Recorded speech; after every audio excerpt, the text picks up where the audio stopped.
উত্তরবঙ্গের প্রবেশদ্বার সিরাজগঞ্জের মহাসড়কে বাড়তে শুরু করেছে যানবাহনের চাপ। তবে ঈদের আগেই সড়কের সবগুলো আন্ডারপাস, ওভারপাস ও উড়াল সেতু খুলে দেয়ায় যানবাহনের দীর্ঘ জট নেই। এতে খুশি চালক ও ঘরমুখো মানুষেরা।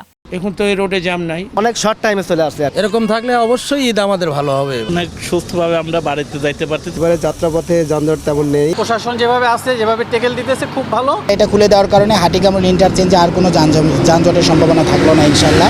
ঈদযাত্রা ও কোরবানির পশু চলাচল নিরাপদ ও নির্বিঘ্ন করতে সব প্রস্তুতি নেওয়া হয়েছে বলে জানালেন সিরাজগঞ্জের পুলিশ সুপার। নিরাপত্তার জন্য যথেষ্ট মোতায়েন থাকবে। একই সাথে সড়ক শৃঙ্খলার জন্য আমাদের প্রায় 40টি ট্রাফিক টিম, যারা মোটরসাইকেল টিম কাজ করবে এবং পিকেট টিম কাজ করবে।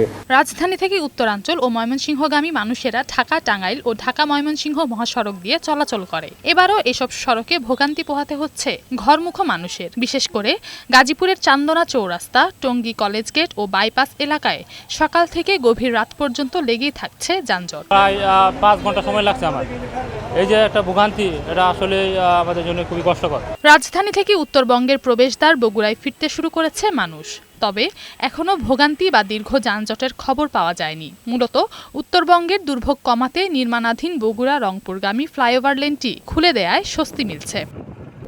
এদিকে দক্ষিণবঙ্গের 21 জেলার ঘরমুখো মানুষের মাওয়ার পদ্মা সেতুর উপর দিয়ে বাড়ি ফেরার চাপ এখনও দেখা যায়নি। তবে ঈদযাত্রা নিরাপদ ও আনন্দময় করতে আইনশৃঙ্খলা বাহিনী তৎপর রয়েছে।